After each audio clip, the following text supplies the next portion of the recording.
Assalamu alaikum, j'espère que vous allez bien. Marc Mahabertouhami sur la chaîne YouTube Khadija Faraj pour vous présenter le cours des parasympatholytiques. Et c'est parti. Tout d'abord, on commence par le plan de notre cours. Nous avons une petite introduction, puis un rappel physiologique sur le fonctionnement du système nerveux parasympathique et on jette un coup d'œil sur ces médicaments pour détailler par la suite notre cours d'aujourd'hui qui sont les parasympatholytiques. Parmi les systèmes de notre organisme, nous avons le système nerveux. Le système nerveux se divise en système nerveux central qui comporte la moelle épinière et l'encéphale et en système nerveux périphérique qui subdivise en système nerveux somatique qui comporte à la fois les nerfs moteurs et les nerfs sensoriels et le système nerveux autonome qui comporte le système sympathique qui s'active aux situations de stress et le système parasympathique qui s'active pendant le repos. Donc, le système nerveux parasympathique est une composante du système nerveux autonome responsable des fonctions automatiques de l'organisme qui se déroulent pendant la période de repos. Période de repos veut dire faible volume respiratoire et une activité cardiaque modérée.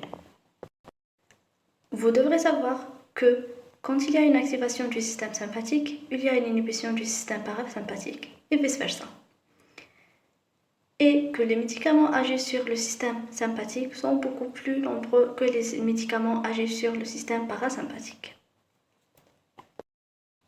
Le rappel physiologique. On fait ce rappel pour connaître les différents organes innervés par le système nerveux parasympathique, pour comprendre où les médicaments peuvent intervenir, ainsi que leur mode d'action.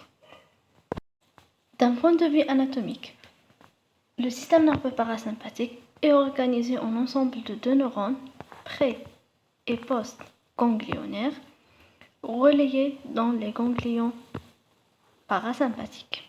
Les fibres préganglionnaires sont originaires du tronc cérébral et de la moelle épinière sacrée. Donc, l'origine est crânio-sacrée. Les nerfs crâniens qui assurent l'énervation du parasympathique sont le 3, le 7, le 9 et le 10. Le nerf 10 ou le nerf vague assure 75% des fibres parasympathiques. Il énerve les muscles lisses, les glandes du tube digestif et les différents viscères comme les poumons, le foie et le cœur. Le nerf crânien 3 assure l'énervation du sphincter aérien. Le 7 énerve les ganglions sous-maxillaires et les ganglions sublinguales et les glandes lacrymales. Le nerf 9 énerve les glandes parotides. Au niveau de la moelle sacrée, on trouve les nerfs qui énervent la vessie, la moitié inférieure du côlon et les organes sexuels. Le neurotransmetteur du système parasympathique est l'acétylcholine. Elle est très connue. L'acétylcholine est une molécule capable de stimuler à la fois deux types de récepteurs qui sont les récepteurs muscaréniques et les récepteurs nicotiniques. Donc, elle a des effets muscaréniques et des effets nicotiniques en stimulant les récepteurs correspondants. Pour les récepteurs muscaréniques, on a 5 types, du M1 jusqu'au M5. M1, M3 et M5 sont des nombres impairs, sont couplés à une protéine GQ, donc stimulatrice. M2 et M4, qui sont des nombres pairs, sont couplés à une protéine G inhibitrice. Les M1 se trouvent au niveau du système nerveux central, au niveau du gland sécrétoire.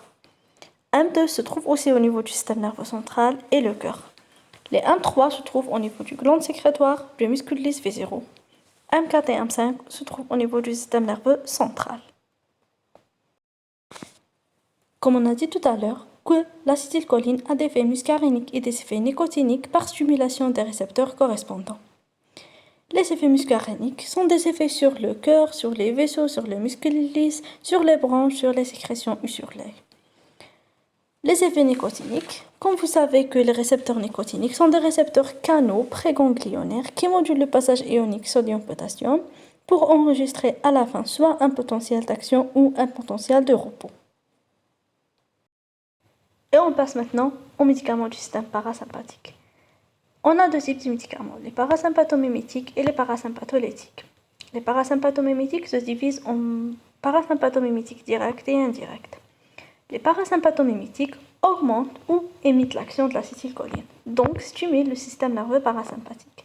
Par contre, les parasympatholytiques empêchent l'action de l'acétylcholine, donc inhibent le système nerveux parasympathique. On passe maintenant à ce qui nous intéresse le plus, qui sont les parasympatholytiques. Par définition, les parasympatholytiques sont des substances douées d'affinité mais dépourvues d'efficacité pour les récepteurs muscariniques. Donc, c'est la même définition d'un antagoniste de compétition de l'acétylcholine. Veut dire qu'il va bloquer le récepteur muscarinique mais il n'aura pas d'effet. Les parasympatholytiques ont une affinité supérieure à celle de l'acétylcholine. Donc, ils vont se lier sur les récepteurs au lieu de l'acétylcholine. Comme ça, ils suppriment le tonus parasympathique. Pour les effets pharmacologiques, les parasympatholytiques diminuent ou suppriment les effets de l'excitation physiologique du parasympathique. Parce que les parasympatholytiques se lient au lieu de l'acétylcholine, ils empêchent leur action, donc ils diminuent ou suppriment les effets de l'excitation physiologique du parasympathique. Donc, ils suppriment le tonus parasympathique, et comme le tonus parasympathique est supprimé, l'organe est seulement sous contrôle du sympathique. Pour les effets pharmacologiques, c'est l'opposition de tout effet de l'excitation physiologique du parasympathique. Pour les muscles lisses viscéraux, une diminution des contractions. Donc, au niveau des branches, on aura une bronchodilatation, au niveau de l'intestin, une inhibition du péristaltisme et un relâchement des voies biliaires et de la vessie.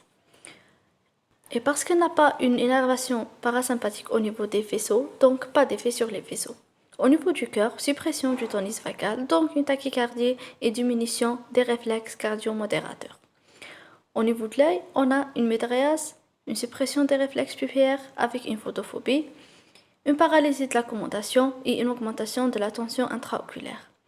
Au niveau de glandes, on a une diminution des sécrétions, soit de la salive, soit gastrique, biliaire et sudorale.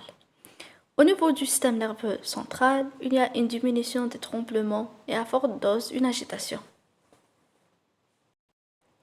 Pour la classification, les parasympatholytiques se divisent en parasympatholytiques naturels et parasympatholytiques synthétiques. Pour les parasympatholytiques naturels, sont des dérivés des plantes de la famille de Solanacées. Atropine et scopolamine sont des plantes. Les atropiniques sont des antagonistes compétitifs des récepteurs muscariniques. L'usage thérapeutique ancien mais aujourd'hui très limité parce qu'ils ont beaucoup d'effets indésirables.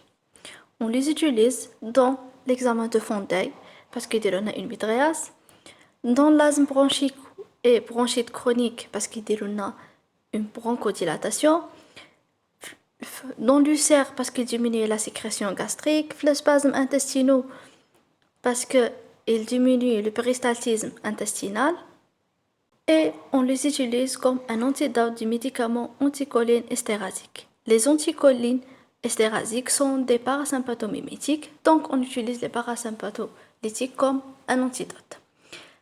Ou parce que dès le a un tachycardie, on les utilise dans les bradycardies et aussi dans le bloc auriculo-ventriculaire. Pour les scopolamines, ont un effet plus ou moins local sur l'œil et les sécrétions. Au niveau central, diminuer le mal du transport. Parce que le système nerveux parasympathique, l'effet tarot est beaucoup plus agitation, tremblement. Quand on inhibe le système parasympathique, on peut diminuer le mal du transport. D'après ces effets, on peut avoir des effets indésirables au niveau du système nerveux central, des troubles de la mémoire, au niveau oculaire, une photophobie, glaucome aigu, au niveau cardiovasculaire, une tachycardie, au niveau gastro-intestinal, une sécheresse buccale et une constipation, au niveau urogénital, une difficulté de miction. Donc, les contre-indications sont le glaucome et une augmentation de la pression intraoculaire, des troubles de miction et tachycardie.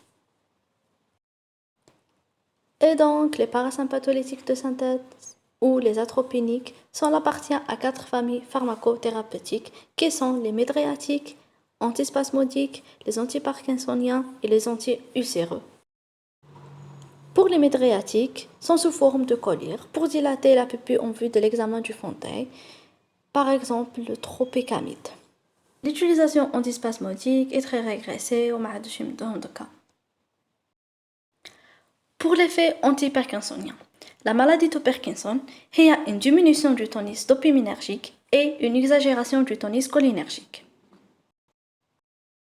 Donc, lorsqu'on donne les parasympatholytiques, on empêche l'action de l'acétylcholine, donc on diminue le tonus cholinergique et l'équilibre.